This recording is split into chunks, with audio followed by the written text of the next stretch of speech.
All right. I had an original plan of what we were going to do, but a couple things have kind of bubbled to the surface here, and I'm going to pivot. We're going to do Lions.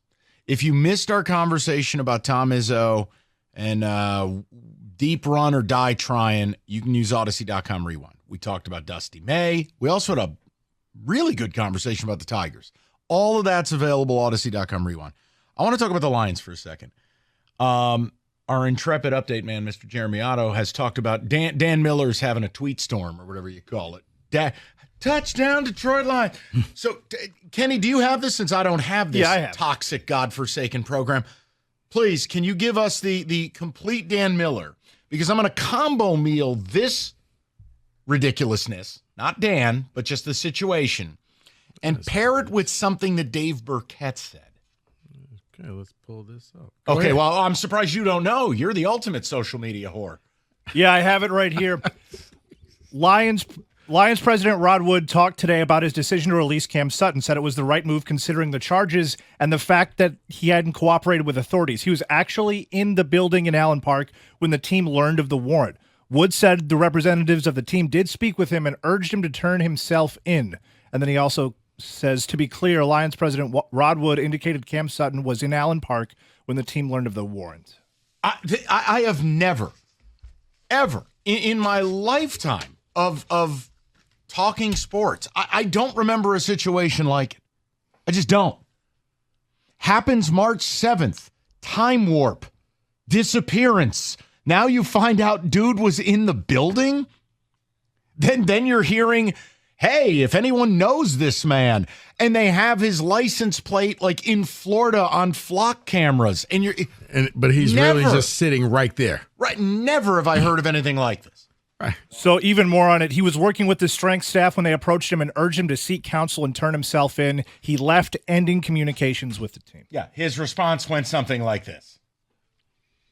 I mean, if you're the Lions, do you just kind of like, hey, Allen Park Police, you may want to just show up. I've never and be in the parking lot. Right, I've never heard of anything like it. Like, you let him go. But again, not you, but yeah, it's like everybody's looking for you. Hey, you may want to turn yourself in. Yeah, but or hold on, here's the other side. The other side is it's your employee, and the best you can tell them is you need representation, and you need it now, and you need to turn yourself in. If he decides not to do that, well, that's on him. Look, it's a crazy situation, but it leads me to this. And this is the best part, because he's also a P1 of the show. So, Dave Burkett. Dave, this one's on you. They can't come after me for this, because anytime I've asked the Lions to do anything, oh, my God. Dave, this is one. Yeah. Hey, Dave, on you. Here you go. So Dave Burkett wrote about the Lions are a natural fit for the $97 million man. And it's not L'Jarius Sneed. Burkett wrote this. He talked about, and this is in the free, Marshawn Latimore, corner, Saints. Now, he signed a 5-year, $97 million deal. He has 3 years left. Let me read you Dave's words. Again, if you're going to attack anyone, attack Dave Burkett. Leave me out of it, all you Brad bots. Dave writes, the Saints may not be able to trade him until later this spring for cap purposes, one of the June 1st dead cap conversions. He'd be a natural fit in Detroit. Latimore played his first 4 seasons under Lions DC Aaron Glenn. Check. Missed 17 games the past 2 years because of injuries. Well, check, because that's all we sign are injured players. Yeah. The contract will likely play a role in whether the Saints are able to deal him. His recent injury past will play a role. He sat out 10 games because of a lacerated kidney in 22. He missed the final 7 games of this year with an ankle injury. In 10 games last year, he posted 48 tackles, 2 for a loss, 8 passes defended, 1 pick. What could it cost? Dave Burkett writes, Latimore began as the number 11 overall pick. He became a star immediately. He made a Pro Bowl in 17. He was a Pro Bowler 19, 20, and 21 as well until the injuries hit. All right, that doesn't affect Brad Holmes. Assuming he stays healthy in 24, he's a natural fit because of his ability as an elite cover. It was their biggest weakness. We know this. They finished 29th in net yards yielded per pass attempt. Burkett writes, in Detroit, he could start opposite Carlton Davis. which obviously now Davis would be the 2, meaning Davis goes from he's good, not great, to as a 2, great. So what'll it cost? The Saints could receive $45 million in dead cap if they traded him before June 1. So let me just go ahead and tell you that wouldn't be wise. So taking the dead cap hit, what would make it worthwhile? Dave cites Drew Collins, who covers the Saints, that it would take a first-round pick to get Latimore. Burkett writes it would be too steep for the Lions if they traded a third, but maybe they could land him for cheaper compensation post-June 1. Now, look, I was originally going to do the L'Jarius Sneed thing today, but not the way people expected. I'm not angry because I'm broke. Okay, but hold on. Go ahead, please. So they're saying if you trade him before June 1st, it would cost a first-round pick. And it would cost, because you're asking us to bankrupt ourselves. We're going to bankrupt you. You got to give us a first-round pick. If the Lions wait till June 2nd, now we're talking third, maybe even fourth-round pick. Who knows? Okay. Maybe it's a 2. I don't know. Yeah, Snead goes for a 3. Now, listen, that's the ceiling. For an injured, I'm not upset about the L'Jarius Sneed thing because I've given up. I knew from the beginning they weren't going to go and get Sneed. I told you, I'm paid to tell you what I think of things that happen or what I'd like to see happen. I wanted Sneed. I knew they wouldn't do it. How could I feign anger when they didn't do it? I can't. But a third-round pick and a contract that's sub $20 million a year, I have no idea what the Titans are doing. They're not in a Super Bowl window. They're not even in a good window. The quarterback. Well, the best thing I can think of is they're trying to build a new stadium and they're using taxpayer dollars to do it. So best have some people to put on the tickets. But last time I checked, you kind of need a QB. I've heard that. So, but this is interesting, right? Like, look, Dave Burkett, again, I think Dave's one of the best beat writers in the league. Dave doesn't write nonsense.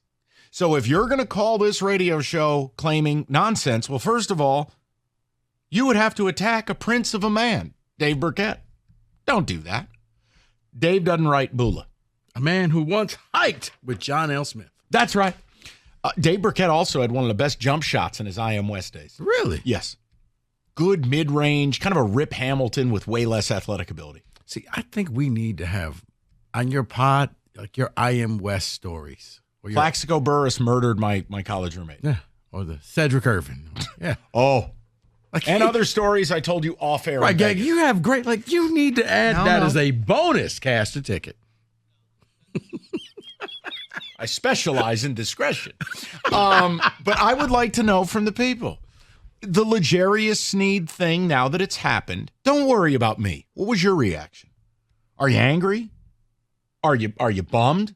Are you numb to it where you're like, I knew it wasn't happening, I don't care? A third-round pick? The deal seemed fair? And what do you make of Dave Burkett's report here? And he's theorizing, but Marshawn Latimore he's a stud. He's an absolute lead dog corner. It fits the profile of what Holmes likes, injured players. If he wasn't injured the last 2 years, would the Saints deal him? Probably not. I'm asking.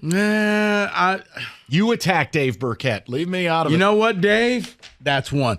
I would say no, not for an injured player. When it's frustrating because the deal is done and you can't say anything about it now. But yeah, finding out that Sneed went for a third-round pick. So were you upset? Were you surprised? It was the same feeling I had when Rieger told us about J.D. Martinez and that deal. Like, wait, but that deal, I know. You could actually have worked out that deal, still been under the cap, improved your defense. For a guy who plays man-like defense, like, everything would have just worked out. Like, I don't see any drawbacks to this deal. They don't want to spend money. Not in the essence of being cheap. Let me be clear. They don't want to pay outside players. They want to pay their own guys. I'm telling you, it's inside that building. We draft, develop, and re-sign. Okay, but you know what? This can help you win a Super Bowl because, you're one of the 4 teams that are probably going to be the favorite. Why not make yourself the best team? Once again, Your goal is to get the players in place to be the number one overall seed in the NFC, that all roads will lead through Detroit. Now, in fairness, they had paid Cam Sutton 3 at 33 and owed him a lot of guaranteed money this year. Money that they've already filed, I believe, a grievance or to void it because he violated the personal conduct. I would have just told him in the building, you're never going to see this contract. I think that was presumed.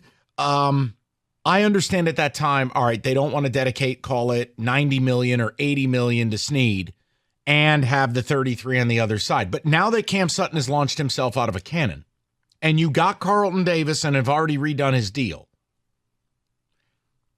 I'm not knocking what Dave wrote.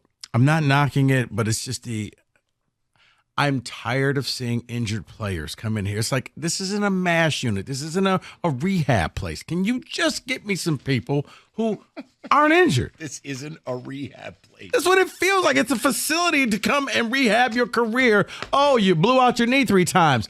Don't worry. Head to Detroit. They'll take care of you. They want you. 248-539-9797. We'll take some calls on that.